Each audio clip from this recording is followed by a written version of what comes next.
أكبر أشهد أن لا إله إلا الله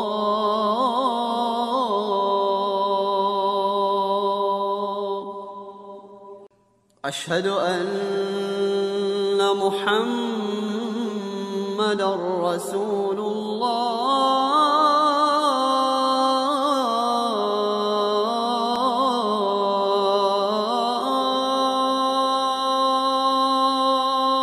Aouzu billahi minash shaitanir rajim. Bismillahir rahmanir rahim. Wa salatu wa salam ala rasulullah. Chers frères et sœurs en islam, qu'il me soit permis de vous adresser le salut des hommes du paradis, le salut fraternel, le salut de la miséricorde, le salut d'Allah Azza wa Jal. Salamu alaykum wa rahmatullah ta'ala wa barakatuh. Il est écrit dans le Saint-Coran, implorez le pardon de Dieu, car Dieu est toute bonté et toute clémence. Sourate 73, verset 20. Mesdames et messieurs, bonsoir. Merci de nous suivre sur RTU1. Le thème principal d'aujourd'hui va porter sur l'importance du pardon. Notre invité est l'imam Doumbia Issouf. Il est imam adjoint à la mosquée Salam du Plateau. Imam, salam alaikum. Wa alaykoum salam wa rahmatullahi ta'ala wa barakatuh. En tout cas, merci de nous recevoir dans votre mosquée. Il s'agit de parler donc d'un thème très important en islam, le pardon. Avant donc de rentrer dans le vif du sujet, peut-on savoir la différence entre le pardon et le repenti? Bismillahirrahmanirrahim. Wa sallallahu ala sayyidina Muhammad wa ala alihi wa sahbihi wa sallam taslim. Alors effectivement, il y a une différence entre le pardon et le repentir. Dieu qui est le Créateur, sachant que nous sommes prompts à dévier de sa voie, transgresser ses lois, il a voulu nous accorder le pardon. Alors, jusqu'à dans un hadith, qui est hadith Qudsi, qui est à un degré plus élevé, le prophète sallallahu alayhi wa sallam va nous dire, Dieu lui dit dans ce hadith, si nous étions des créatures qui ne péchaient pas, il allait nous effacer de la terre et créer d'autres créatures qui allaient pécher, qui allaient se repentir. Parce que Dieu lui-même, il est capable de le faire. Hein? Voilà, demander que vraiment on revienne et qu'on se ressaisisse. C'est ce qui devient le repentir. C'est-à-dire, tu as transgressé une loi ou des lois de Dieu. Après, tu es tout de suite saisi d'un regret qui t'amène à dire, je ne devais pas faire ceci. Alors, je reviens repentant vers mon Seigneur pour lui demander de me pardonner. Et là encore, ça reflète la beauté même de la grandeur de Dieu. Parce que si Dieu ne pardonnait pas, personne n'aura accès au paradis de Dieu. Donc, il s'est fait appeler le Dieu pardonneur, El Ghafour, le Dieu qui sait pardonner. Alors, s'il n'y avait pas de péché, ce nom-là n'allait pas avoir son sens. Donc, tu te dis que le pardon, Dieu qui nous a créés, lui-même sait pardonner. Et entre nous les humains, il faut qu'on se dise que lorsqu'on va vivre en société, il y aura souvent des malentendus. Et souvent, on peut abuser même de votre bienveillance ou de votre bonne foi.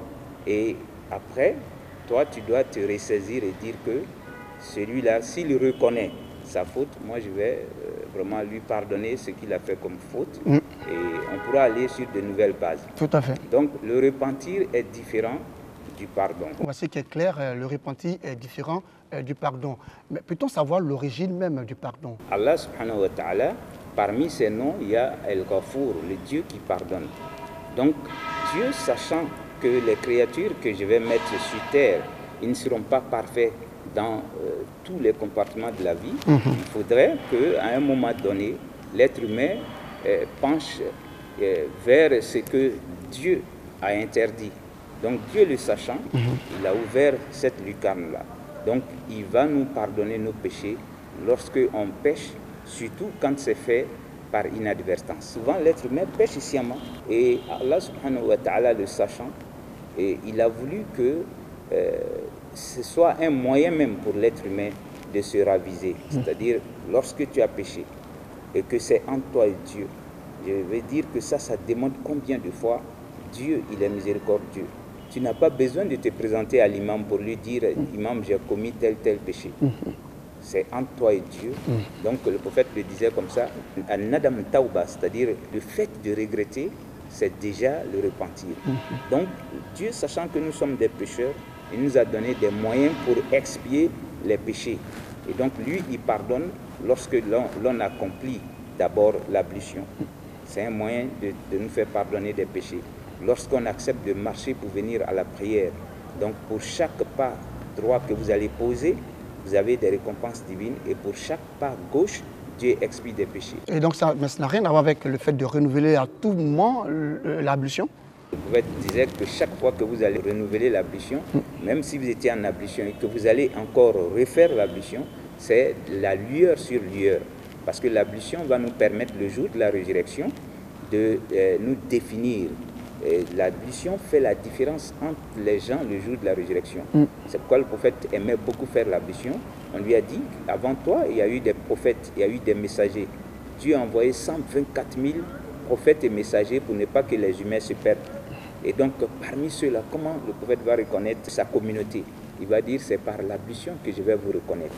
Donc, les membres de l'ablution que nous l'avons, alors, vont s'illuminer le jour de la résurrection.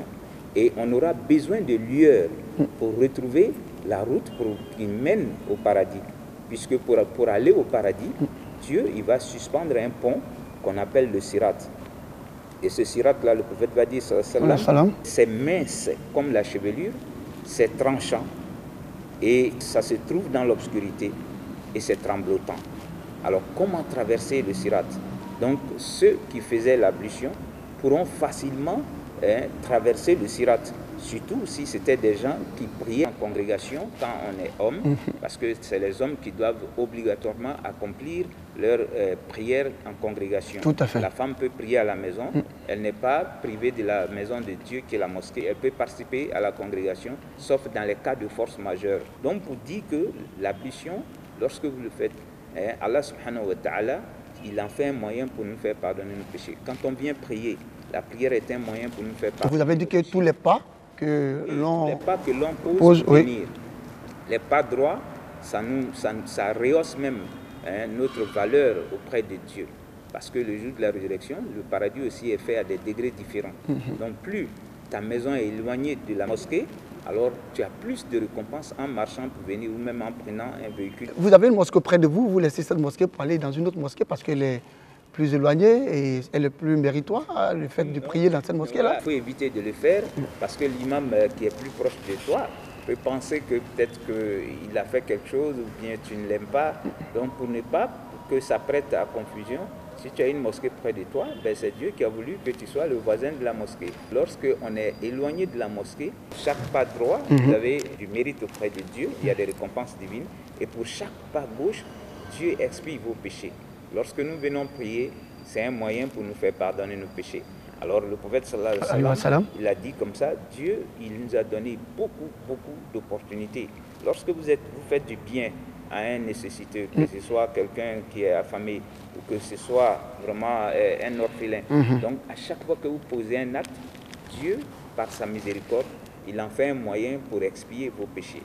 Par exemple, quand vous jeûnez, les lundis, les jeudis, c'est un moyen pour vous faire pardonner vos péchés. Mais ça ne veut pas dire, imam, que c'est vrai que les lundis ou les jeudis vous jeûnez ou que vous prenez l'ablution, vous rendez à la mosquée, que Dieu vous pardonne, que vous devez effectivement commettre des péchés. Oui, et venir prendre l'ablution, que je vais pardonner. Le croyant doué d'intelligence ne dirait pas que je vais m'adonner aux péchés majeurs, parce qu'il faut comprendre que les péchés sont divisés en deux catégories. Il y a les péchés majeurs et il y a les péchés mineurs. Et Dieu va le dire, lorsque vous allez vous éloigner des péchés majeurs, je vais expier les péchés mineurs pour vous. Donc parmi les péchés majeurs, il y en a plusieurs. Il y a le fait de tuer une âme sans raison valable. Il y a le fait de mentir. Ça, c'est quelque chose qui est banal aux yeux des gens aujourd'hui. Lorsque tu t'abstiens de les commettre, alors les péchés mineurs peuvent être pardonnés. Donc parmi les péchés mineurs, c'est le fait de faire la supposition. Dire, ah voilà, aujourd'hui, si tu vois que celui-là, il n'est pas venu à notre réunion, c'est qu'il n'aime pas le président. Tu as pensé ça d'un frère. Ça, c'est dans ton esprit. C'est un péché. Voilà. D'accord. Dieu nous le dit. Oh, vous qui êtes croyants, éloignez-vous de la suppution, car certaines supputions sont des péchés aussi. Bon, ça, c'est des choses qui arrivent facilement dans la vie de tous les jours. On regarde l'homme, il est bien habillé, lui, il est en train de manger l'argent de la société. Dieu va nous dire aussi de faire attention. Voilà,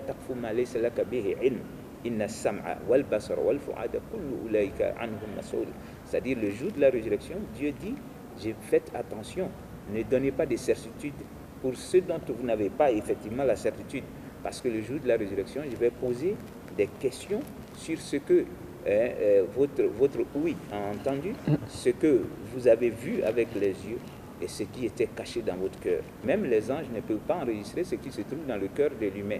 Dieu aura un entretien avec chaque âme qu'il a créé pour nous démontrer que lui, quand il nous disait qu'il était celui qui connaissait ce qui était caché dans nos cœurs, alors dans tous les petits détails, il va te dire, tu as pensé ça et tu as voulu faire ça, tu t'es arrêté à cause de moi, ou tu l'as même fait.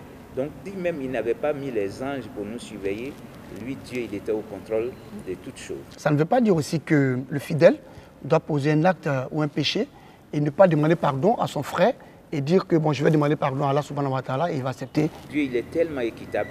Et dans un hadith encore, il va le dire, lui, Dieu, il a rendu l'iniquité illicite pour lui-même. Donc, il n'aime pas l'injustice. Et il ne sera jamais injuste avec une créature.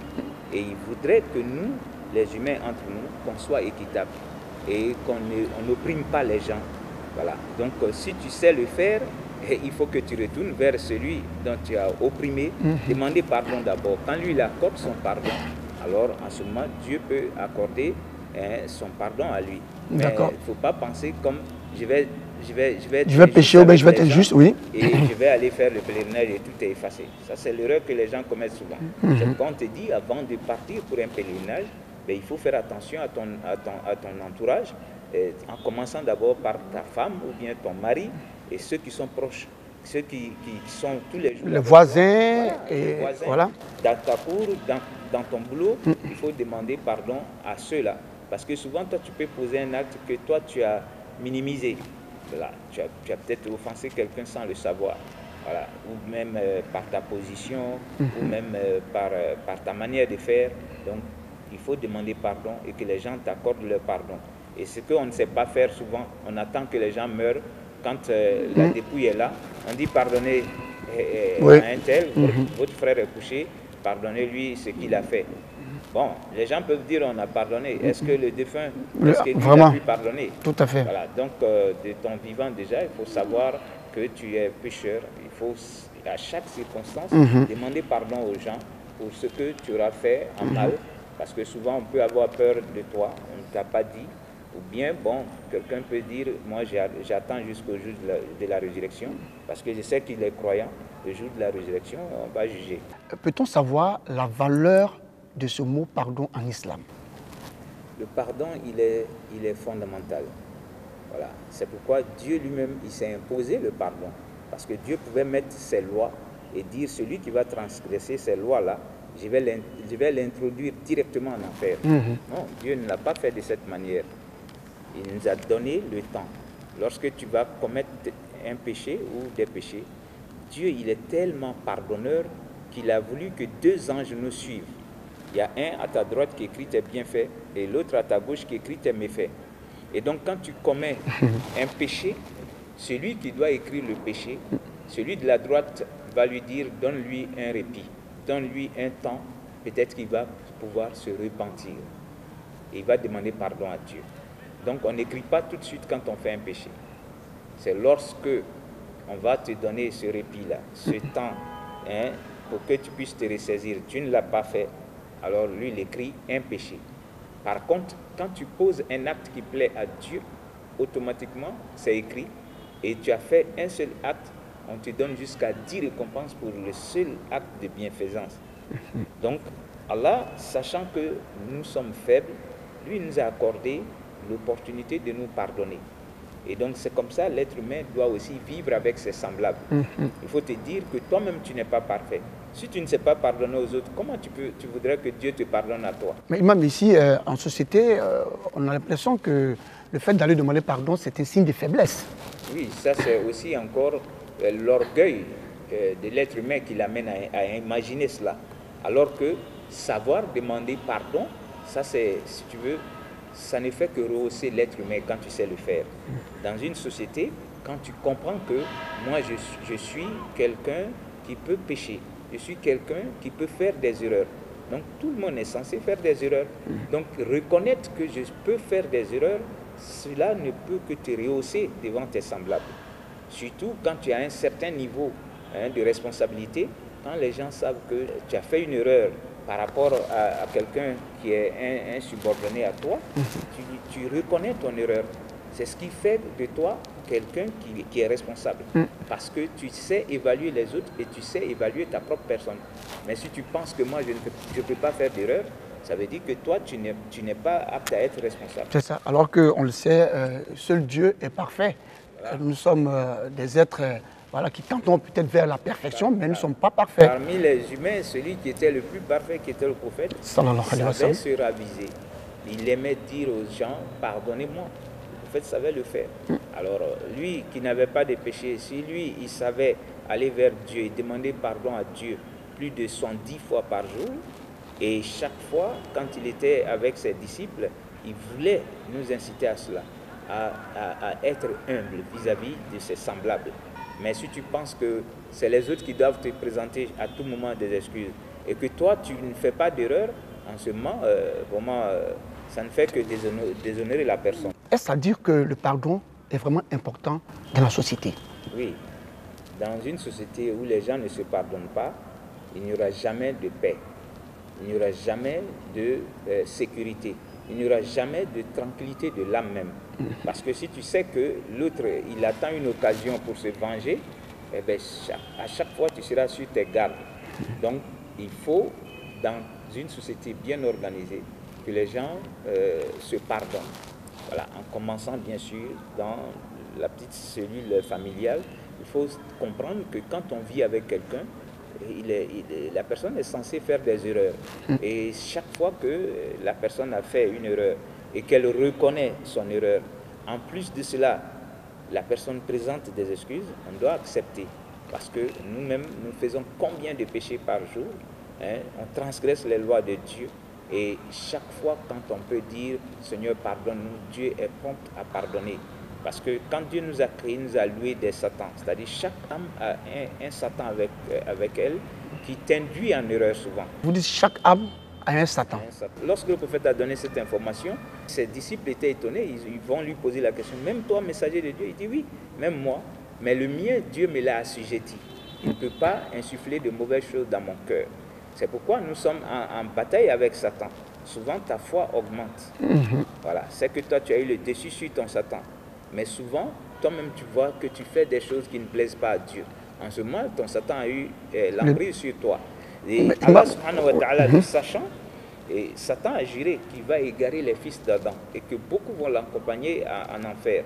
Et Dieu aussi va jurer toutefois qu'ils vont faire des péchés. Et ils reconnaissent, je jure par ma grandeur que je vais leur accorder mon pardon. Donc si Dieu peut accorder le pardon, pour qu'il y ait une bonne société, les gens doivent s'accepter mutuellement. Quand on est dans une société, dans une communauté, dans un pays, chaque fois que les gens ne veulent pas vraiment reconnaître qu'ils sont des humains, ils peuvent faire des erreurs, la vie vraiment devient vraiment une vie invivable. Et le pardon, c'est à tous les niveaux, hein, c'est-à-dire au niveau politique, les autorités, voilà, et les populations. À tous les niveaux. À tous les niveaux, les gens doivent comprendre, comme Dieu le dit dans le Coran, si j'avais voulu, j'allais faire de cette communauté une seule communauté. C'est-à-dire, on allait tous croire en Dieu obligatoirement. Non, Dieu ne l'a pas voulu. Il nous a créés, il nous a dotés d'intellect et il nous a laissé le libre arbitre. C'est pourquoi c'est à nous qu'il va aller demander des comptes. Et donc, il nous a créés, il nous a alloué aussi des satans. Et ces satans-là nous insufflent le mal dans le cœur. Donc, c'est en regardant tout cela que l'être humain doit comprendre qu'aujourd'hui, si moi je pardonne à quelqu'un, demain quelqu'un va me pardonner. Et quand on vit de cette manière, alors on peut vivre en harmonie. Mais si chaque fois que toi on t'a fait quelque chose, tu es prêt à réagir, tu es prêt à dire je ne pardonnerai jamais, mais dis-toi que le jour de la résurrection, si Dieu veut te prendre en compte pour tout ce que tu as fait aussi, tu ne peux pas avoir la clémence de Dieu le jour de la résurrection. Tout à fait. Donc pour que Allah subhanahu wa ta'ala vous pardonne, il va falloir que vous aussi, vous acceptez le pardon des autres ou que vous pardonnez. Ayez pitié, pardonnez à ceux qui sont avec vous dans la société, ainsi Dieu vous pardonnera le jour de la résurrection. Voilà. Donc pour avoir le pardon de Dieu, tu peux être en conflit avec quelqu'un. Tu sais bien que tu as raison. Pour éviter qu'il y ait discorde, toi tu viens devant la personne et tu lui dis je voudrais que tu m'excuses. Mais ça c'est l'âme des forts. Consciencieusement il va savoir que l'homme là est bien éduqué. Parce que ce que j'ai fait, je sais que je n'ai pas raison. Mais lui, il a voulu que vraiment, notre environnement ne soit pas... soit un environnement paisible. Voilà, il est venu et il a présenté ce... Qu'il y ait la joie de vivre est vraiment important. Donc, quand tu sais le faire, c'est que tu vas imiter le prophète lui-même. Le prophète l'a fait. Voilà qu'on va le renvoyer de sa ville natale. Parce que lui dit que Dieu est unique. Vous avez 360 idoles. Moi j'ai dit, bon, vous adorez votre Dieu. Moi j'adore mon Dieu.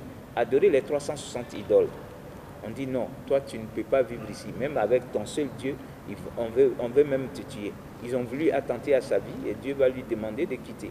Il va partir.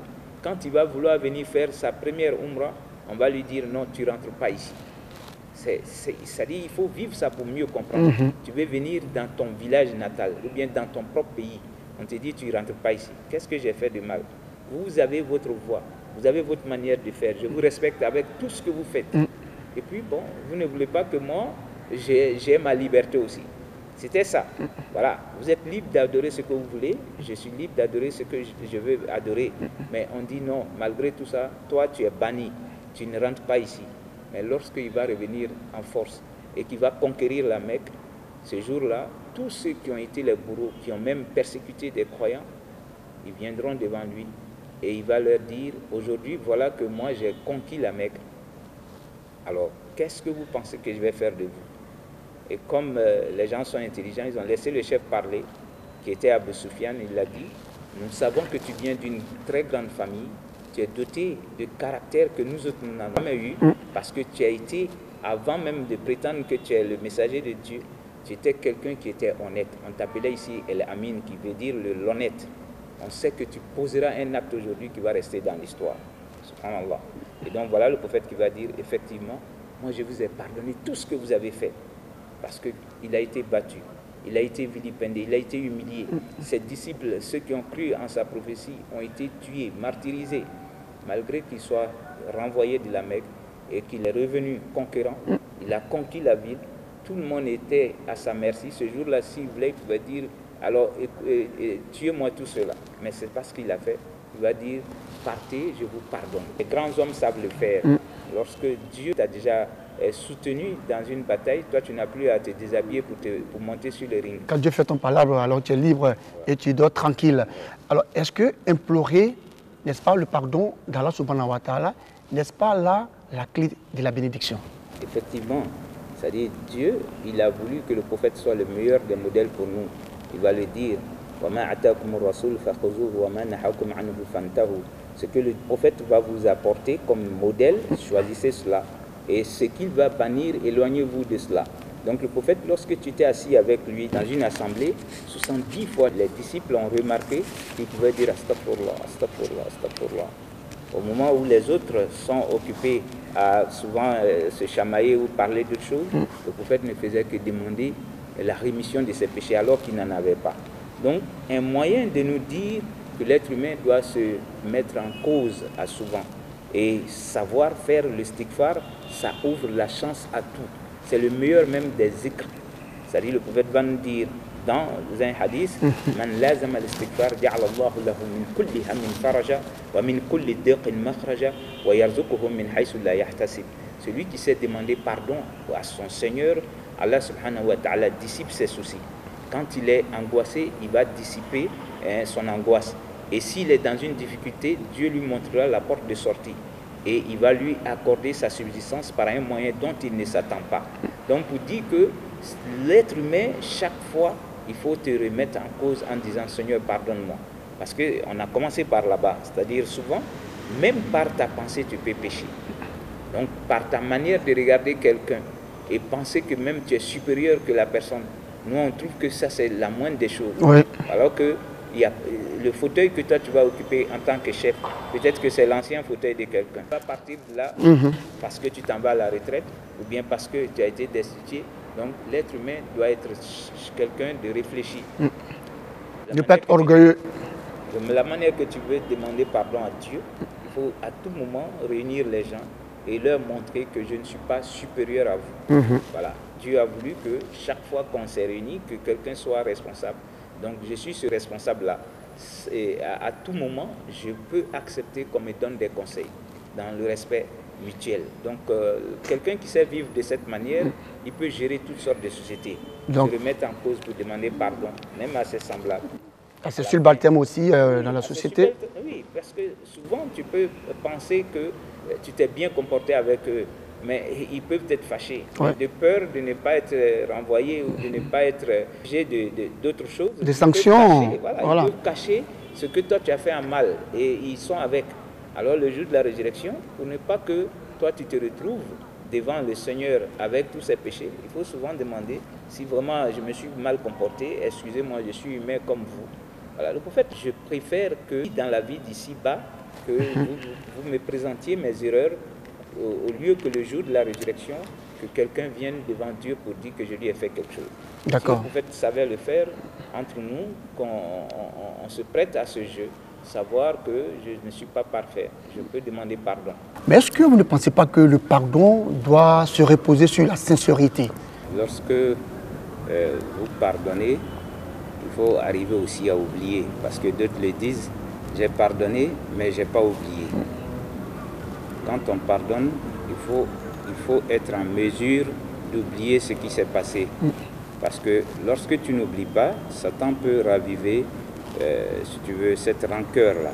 Et ça, à la longue, tu te ravises pour dire que j'ai pardonné, mais je ne suis pas d'accord. Parce que souvent, plus tard, ce que tu m'avais fait la dernière fois, ça revient à tout moment. Il faut être fort. C'est pourquoi le pardon, celui qui sait l'accorder, il plaît à Dieu. Parce que le prophète va nous dire, Sallallahu alayhi wa sallam, le jour de la résurrection, Dieu va dire quels sont ceux qui ont pardonné à cause de moi. Et ce jour-là, personne ne peut mentir puisque Dieu lit dans le cœur. Si vraiment ton pardon était basé sur la sincérité, alors vous allez vous lever et venir devant Dieu et va dire à ceux-là d'entrer au paradis sans jugement. Ah bon? Ah oui, sans jugement, parce que c'était l'arme des forts de pardonner, de savoir que même j'ai raison, mais je pardonne.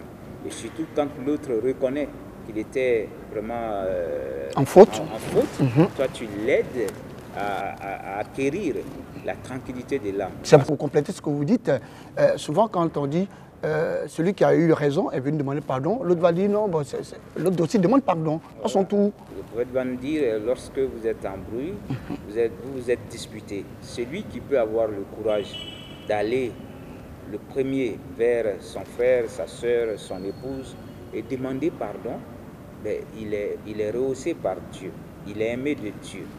Voilà. Donc ça veut dire que toi tu as terrassé ton Satan qui t'est alloué, qui voudrait que vous restiez dans cette solution-là, qui est que chacun va rester de son côté et bouder l'autre. Alors que le prophète va nous dire que le bon croyant ne doit pas bouder son frère durant 3 jours. Ce n'est pas permis dans notre religion. Donc c'est dire que toute personne qui vit avec toi, si toutefois il y a eu des disputes, il faut se raviser. Il faut se mettre souvent en cause. Est-ce que ce n'est pas parce que je me suis comporté ainsi que cette situation est advenue? D'accord. Donc moi je vais prendre le dessus, je vais aller vers l'autre et vraiment nous réconcilier. Et cela plaît à Allah subhanahu wa ta'ala, ceux qui savent pardonner, ceux qui savent se réconcilier avec leurs semblables. D'accord. Imam, depuis l'entame de cette émission, vous ne cessez de dire que le pardon, c'est l'âme des forts. En quoi est-ce que le pardon, justement, est l'âme des forts? Lorsque quelque chose est advenu entre toi et quelqu'un, tu peux être blessé dans ta dignité. Voilà. L'autre peut avoir, c'est-à-dire abusé de ta position, donc de ton honneur. savoir se raviser et dire, bon, ça peut arriver, c'est arrivé à l'autre, moi je dois l'aider à se remettre sur pied.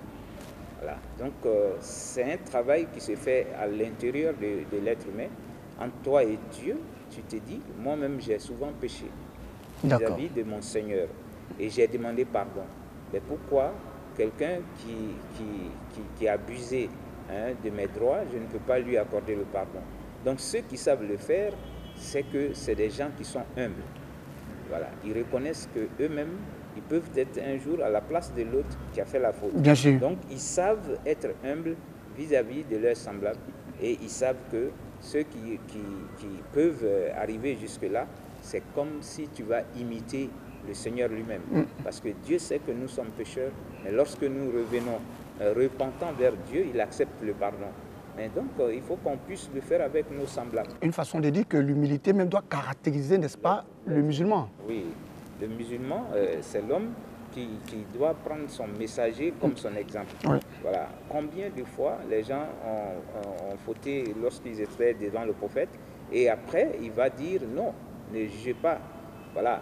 Quelqu'un viendra une fois comme ça, il va entrer dans la mosquée du prophète, il va se mettre à l'aise, il va uriner. Alors les disciples qui étaient là ont voulu s'en prendre à lui, il va leur dire non, laissez-le se mettre à l'aise d'abord. Quand le monsieur a fini, le prophète sallallahu alayhi wa sallam, il va lui demander de s'asseoir. Le prophète va dire, prenez un seau d'eau et versez sur son urine. Et après, il va inviter le monsieur et lui expliquer pourquoi il ne devait pas uriner ici. Il va lui dire ici, ça c'est le sanctuaire de Dieu. C'est un lieu où nous on se prosterne. Dieu m'a envoyé en tant que messager pour propager cette religion. Alors vraiment, c'est un lieu qui est dédié à Dieu seulement. Pour entrer ici, on doit être en état de pureté. C'est un lieu, tu ne peux pas venir vraiment te mettre à l'aise. Donc quand il a mieux expliqué, le monsieur a été impacté par son comportement parce que les autres ont voulu s'en prendre à lui automatiquement. Et c'est par son intervention que ça n'a pas tourné au drame. Alors le prophète va l'inviter à l'islam. Il va dire, j'accepte ta religion parce que si tu étais un mauvais chef, tu aurais pu dire qu'on doit me tuer parce que j'ai fait une faute. Mais le fait que tu m'aies traité de cette manière, ben, j'accepte la religion. Et il va faire sa shahada. Et à la suite de cela maintenant, alors le prophète va lui dire, comme tu viens de réciter ta shahada, alors Dieu, avec ça, il t'expie aussi tous tes péchés précédents. Parce que c'est comme si tu étais dans l'obscurité, tu viens maintenant de voir la lueur de Dieu. Alors dans ton cas, tu es sans aucun péché présentement où tu te trouves. Je voudrais que tu fasses des bénédictions pour nous. Il te dit combien de fois le messager il était humble. Jusqu'à il demande que celui qui était pécheur et qui vient d'avoir une opportunité pour se faire pardonner ses péchés, il lui demande de faire des péchés pour des bénédictions. Voilà, des bénédictions. Et voilà que le monsieur, il va dire, bon, que toi et moi, comme tu me dis que dans ta religion, si on accepte que Dieu est unique, Dieu donne le paradis, que Dieu nous donne, toi et à moi, que Dieu nous donne le paradis. Le prophète dit non, tous ceux qui sont dans la mosquée. Il dit non, je ne peux pas prier pour tout le monde. D'accord. En fait, c'est des choses qui lui faisaient rire. Oui. C'était rare que le prophète il souriait. Il va dire, mais pourquoi? Il dit non, si toi tu n'étais pas la seule à me tuer, donc moi je ne peux pas demander à Dieu de leur pardonner. Le prophète dit non, dans cette religion, il faut qu'on se pardonne. Et ils étaient en faute. Maintenant que c'est toi qui peux demander à Dieu de leur pardonner, il faut que tu leur pardonnes ce qu'ils avaient voulu faire comme acte vraiment répréhensible. Et voilà que le monsieur, il va partir. Quand il va partir, il va ramener tout son village. C'était un chef. Il ramène tout son village pour embrasser l'islam. Allahu Akbar. Je vous dis combien de fois ceux qui savent pardonner, Dieu les a honorés même dans la vie terrestre d'abord et le jour de la résurrection, ils vont avoir le paradis sans rendre compte. C'est pour cette raison qu'il faut demander à Dieu que tu sois quelqu'un qui sache pardonner. Parce que si tu ne sais pas pardonner, le jour de la résurrection, si Dieu veut te prendre en compte pour tout ce que tu as fait en détail, tu n'auras pas le paradis aussi. Tu n'auras pas le paradis et le comportement exemplaire de notre saint prophète, le prophète Mohammed, paix et salut de Dieu sur lui, a véritablement montré que notre religion est une religion, n'est-ce pas, de tolérance, de pardon. C'est pourquoi partout le bon musulman va vivre, il va savoir que d'autres vont m'entourer, ils ne seront pas de la même religion que moi, je dois les accepter. Tout à fait. Le prophète l'a fait, il a vécu avec les juifs. Il a même permis à des chrétiens venus poser des questions sur sa religion. Quand il a fini de donner la version de Dieu sur qui est Jésus, qui est sa mère, Il était l'heure de la prière parce que ça a pris des heures. Et ils voulaient célébrer leur prière. Et les disciples ont dit, mais non, comme ils ne sont pas musulmans, il faut qu'ils sortent. Le prophète a dit non. Ils doivent prier. Ils n'ont qu'à faire leur prière dans la mosquée. Subhanallah. C'est pourquoi connaître la vie du prophète, vraiment, ça t'amène à vivre avec tout le monde. Voilà que des gens qui sont chrétiens, ils doivent faire leur prière, on leur dit de sortir. Non, il dit c'est la maison de Dieu. Eux, ils adorent Dieu. Même si leur conception de Dieu diffère avec la nôtre, laissez-leur faire leur prière. Subhanallah. Donc, pour te dire que lorsque tu vis quelque part, il faut savoir que tout le monde ne peut pas être musulman. Tout le monde ne va pas accepter Dieu comme toi tu l'acceptes. Il y a des mérites, n'est-ce pas, à demander pardon à un frère ou à un parent ou à une connaissance qu'on a offensée. Lorsque vous êtes avec vos semblables, il faut dire que tu ne peux pas être vraiment parfait. Parce que la perfection est de Dieu. Donc partout où vous allez vivre avec les gens, il faut savoir qu'à un moment donné, d'une manière ou d'une autre, vous pouvez offenser quelqu'un. Il faut être humble et savoir que personne n'est parfait. Est-ce que le musulman, ce n'est pas celui-là qui doit, n'est-ce pas, transformer la haine en amour et privilégier le pardon et ne même pas chercher à se venger? C'est l'être humain qui doit faire un effort pour s'adapter à ce que Dieu a prescrit pour nous. C'est ce qui est le modèle. Maintenant, il ne faudrait pas juger l'islam à travers les humains. Vous allez trouver des gens qui sont croyants. Alors, si tu veux juger l'islam à travers leur comportement, donc en ce moment, tu peux faire une erreur. Parce que Allah, comme on le dit, il est le créateur. Si lui, il nous a montré, c'est-à-dire le meilleur des modèles, en nous disant لقد كان لكم في رسول الله أسوة حسنة لمن كان يرجو الله واليوم الآخر وذكر الله كثيرا. Vous avez en ce messager le meilleur des modèles pour celui qui veut d'abord avoir l'agrément de Dieu, pour celui qui veut être sauvé le jour de la résurrection et pour celui qui veut invoquer Allah subhanahu wa ta'ala. Donc quand tu regardes la vie du prophète sallallahu alayhi wa sallam, combien de fois les gens l'ont offensé et il est tout le temps revenu et il a pardonné. C'est pour te donner un autre exemple. Le prophète, il s'est fait raser la chevelure une fois et il a jeté ses cheveux. Ça, il faut faire attention avec cette pratique. Et voilà que quelqu'un qui lui en voulait, qui n'était pas content qu'il soit venu à Médine, alors celui-là va prendre sa chevelure et il va faire 11 nœuds dessus avec quelques dents de son peigne qu'il avait. Donc il va aller dans un puits à Médine, il va descendre, il va mettre la chevelure du prophète là-bas, puisque c'était emballé avec des incantations. Et ce qui va faire que le prophète sera envoûté. Voilà, il sera envoûté et il va durer comme ça 6 mois. Et jusqu'à souvent, il avait l'illusion qu'il allait même avec ses épouses, alors que rien n'en était. Et pour que Dieu, il voulait le prendre pour exemple, il va envoyer l'ange maintenant, Gabriel, avec un autre. L'un sera à son pied et l'autre à la tête. Ils vont se poser des questions pour pouvoir désenvoûter le prophète. Le premier va dire, est-ce qu'il va bien? L'autre va dire non. Mais qu'est-ce qui s'est passé? Voilà, on va dire le nom de celui qui avait fait ça. Labib bin al-Aswad, il a pris sa chevelure et voilà comment il s'est comporté avec. Il allait mettre ça sous une pierre dans un puits. Et quand c'est fait, le prophète il va se relever et il va envoyer Ali et d'autres qui vont aller déterrer sa chevelure et ils vont envoyer. Alors c'est là maintenant, Qul a'udhu birabbil falaq, Qul a'udhu birabbin nas a été révélé au prophète. Et chaque fois que Jibril lisait et que lui répétait, donc il y a un nœud qui était défait, jusqu'à ce que les 11 nœuds soient défaits, parce que les 2 sourates, c'est 5 et 6 versets. Alors le prophète, il va se mettre sur pied, comme on le dit, comme il était détaché. Alors Ali, lui, il était nerveux, il va dire, mais celui-là, on doit lui couper la tête. Le prophète va dire, non, ça, ce n'est pas de ma tradition. Lorsque Dieu m'a déjà honoré en me désenvoûtant, je n'ai plus à me venger. Ça ne fait pas part de mes habitudes.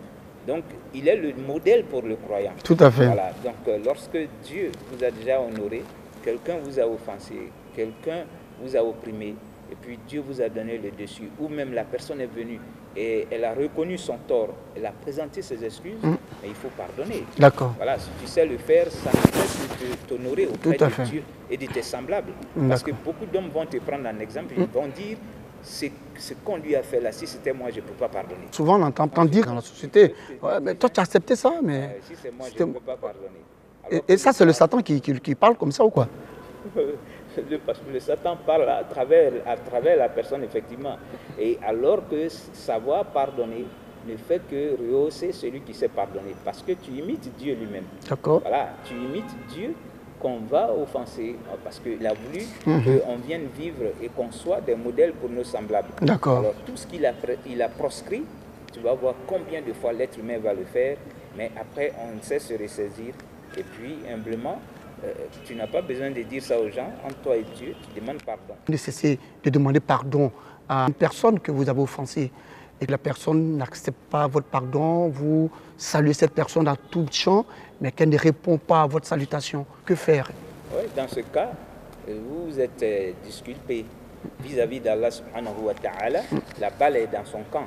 Et le prophète va nous dire, sallallahu alayhi wa sallam, ashaddukum indallahi aladdukum fil khisam.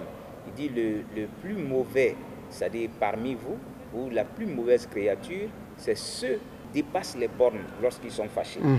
Voilà. Donc il y a d'autres qui sont outranciers par leur comportement. Alors on te demande pardon. L'autre reconnaît ses fautes devant toi, il s'est rabaissé.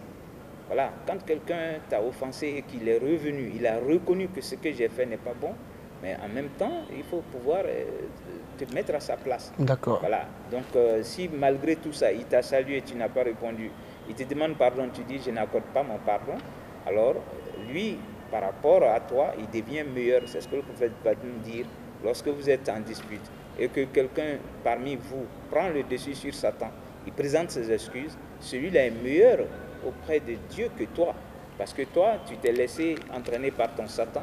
Il a plus d'emprise sur toi, tu ne sais pas pardonner, tu ne veux pas imiter Dieu, je veux dire. C'est-à-dire que celui qui sait pardonner, imite le Créateur lui-même. Est-ce normal pour un fidèle d'attendre de son père ou de sa mère un pardon? C'est nous qui devons aller vers les géniteurs et demander pardon. Même quand ils sont souvent en erreur, il faut savoir que souvent l'âge peut les amener à le faire.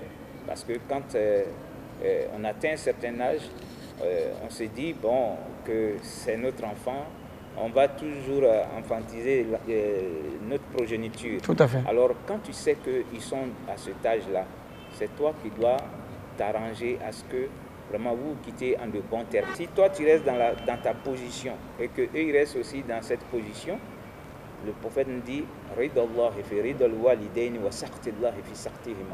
c'est-à-dire l'agrément de Dieu est lié à l'agrément des parents.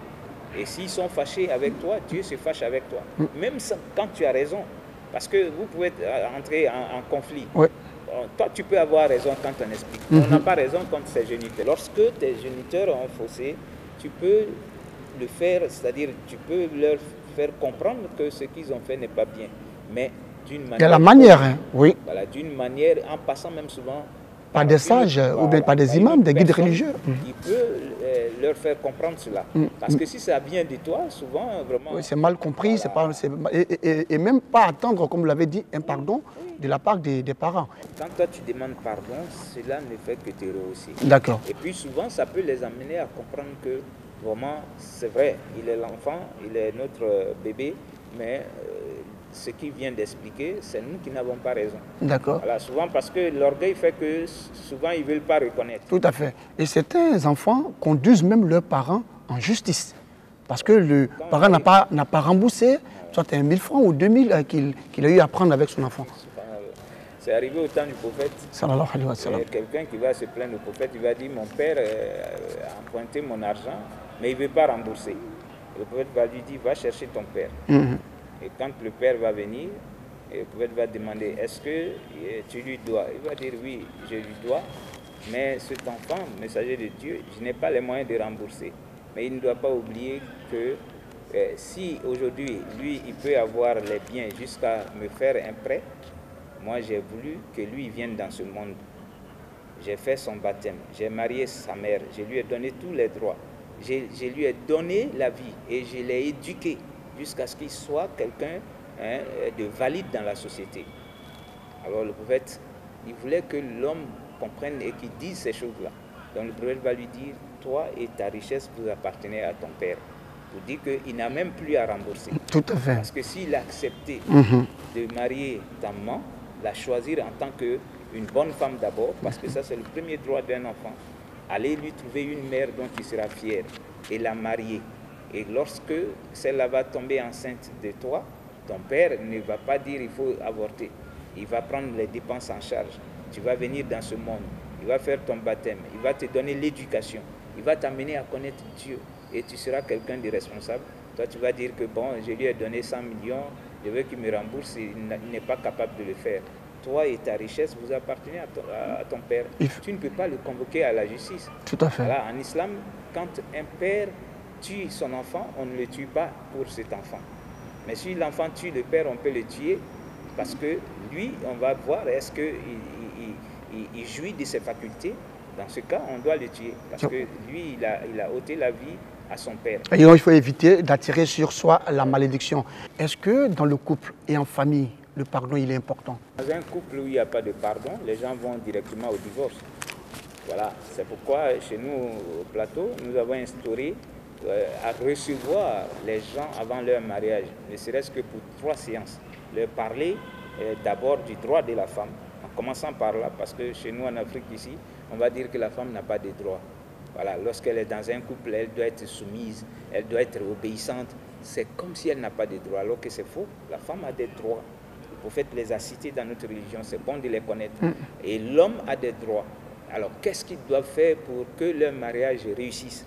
Donc, c'est moi-même que l'imam a chargé de donner ces cours. Les gens doivent venir prendre ces cours avant que nous, on vous marie. Parce que combien de gens qui ne connaissaient pas ces choses, ils pensent que le mariage, c'est je t'aime, se parler chaque soir au téléphone. Et puis après, quand ils viennent, 6 mois durant, tu entends qu'il y a divorce. Ouais. Donc, il faut que les gens comprennent que lorsqu'on doit vivre en couple, si vous ne savez pas vous pardonner mutuellement, c'est que ce mariage n'ira pas loin. Pourquoi, avant et pendant le mois de Ramadan, les fidèles demandent pardon et lorsque le croissant lunaire est observé, alors là, les rancœurs reprennent à nouveau? Qu'est-ce qui explique cela? Ça, c'est la nature de l'être humain. C'est-à-dire qu'on oublie. Lorsqu'on est dans le mois de Ramadan, qui est le meilleur des mois, au cours des 12 mois de l'année, alors c'est l'opportunité que Dieu nous donne pour nous faire pardonner les péchés des autres 11 mois de l'année. Mais si Dieu, lui, il est prêt à ouvrir les portes du paradis, à fermer l'enfer même, et à enchaîner les satans, mais nous les humains, on doit être capable de comprendre que c'est une opportunité qui nous est donnée pour, si tu veux, renaître même, nous faire pardonner tous nos péchés. Entre nous et Dieu, ça sera pardonné quand on va jeûner. Mais entre nous et nos semblables, il faut qu'on soit prêt à dire vraiment pardonne-moi et qu'on échange les cadeaux qui sont les moyens de rupture. Ça peut être du sucre, du lait. Voilà, donc il faut qu'on soit bienveillants les uns envers les autres, comme le prophète. Il était généreux, mais en mois de Ramadan, il devenait plus généreux. Parce qu'il s'est dit, peut-être après ce Ramadan, je ne vais pas vivre jusqu'à un autre Ramadan. D'accord. C'est l'opportunité qui est donnée à chacun de se pardonner. Et nous vous donnons l'opportunité, vous aussi, de nous résumer en malinqué tout ce qui a été dit ici aujourd'hui.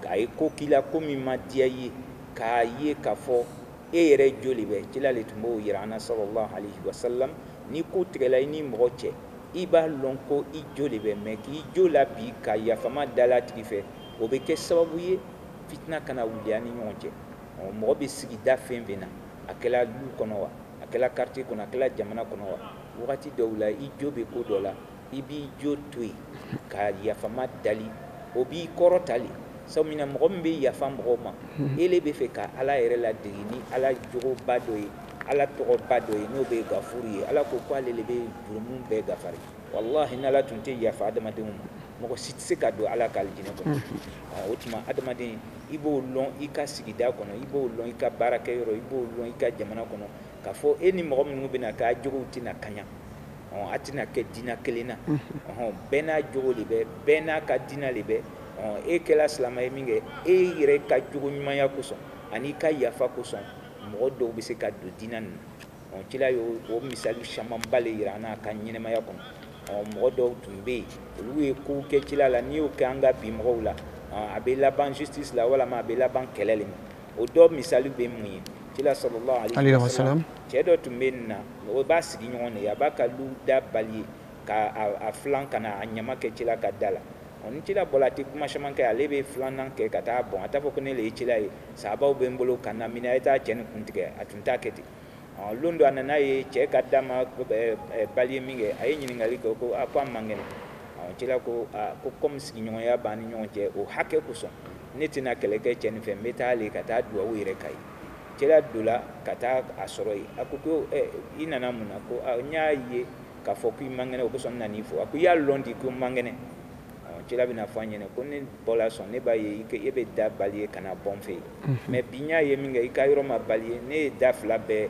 filan ka a seniya n ye ɲininkali kɛ o ko i man kɛnɛ n bɛ na ka na ala dali ala min ye ne ci ko a ka kɛnɛya d'i ma o baara ka dɔgɔ anw bi mɔgɔw ɲɛna mɛ cila y'o kɛ min kɛ cɛ tun tɛ silamɛya a donna silamɛya la o kosɔn Allahu akbar o tuma adamaden n'i bɛ sigi la ni mɔgɔw ye i ye la la ka fɔ dɔ bɛna dɔ k'i la e yɛrɛ fana bɛna dɔ kɛ mɔgɔw la n'i sera yafa la yafa le ka di ala ye sabu mina kiyama lɔlon cila ko tuguni ala ta'ala bɛna fɔ wagati min na kiti ma tigɛ ban ko minnu ye ko to ni ala kosɔn a ye wuli ka na don alijinɛ kɔnɔ u bɛ wuli min kɛ ko mɛlɛkɛw dɔw bɛ lɔ u ɲɛ k'aw bɛ taa min kiti ma tigɛ ban u b'a fɔ ko anw ne ye mɔgɔw ye minnu yafala mɔgɔw ma u ka ɲɛnɛmaya kɔnɔ ala yɛrɛ jate ka kosɔn ala b'a fɔ a ye b'u ɲɛ u ka don alijinɛ kɔnɔ ɲininkali tɛ ninnu ma n'an ye nin lɔn an bɛ yafa furuɲɔgɔnya la n'an ye nin lɔn an bɛ yafa baarakɛyɔrɔ la n'an ye nin lɔn ka fɔ kɛma lɔn yafa bɛna kɛ sababu ye ala bɛna an sɔn alijinɛ la ko dɔw bɛ k'i la jamana yɛrɛ kɔnɔ i bɛ se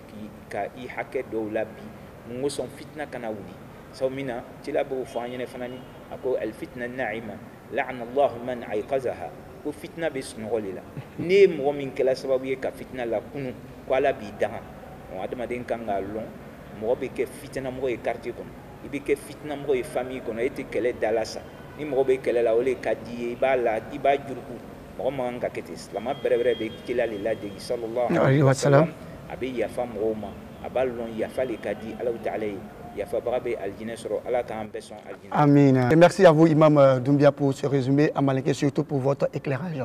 Vous l'avez compris, c'est la fin de cet entretien. Rappelons que nous étions avec l'imam Doumbia Issouf. Il est imam adjoint à la mosquée Salam du Plateau. Avec lui, nous avons parlé de l'importance du pardon. Merci à vous de nous avoir suivis. J'étais ravi de vous présenter cette émission. Rendez-vous jeudi prochain, même heure, même chaîne. Rappelons que vous pouvez suivre la rediffusion de l'émission Allahu Akbar tous les vendredis à partir de 9h. Salam alaikum wa rahmatullah wa barakatuh.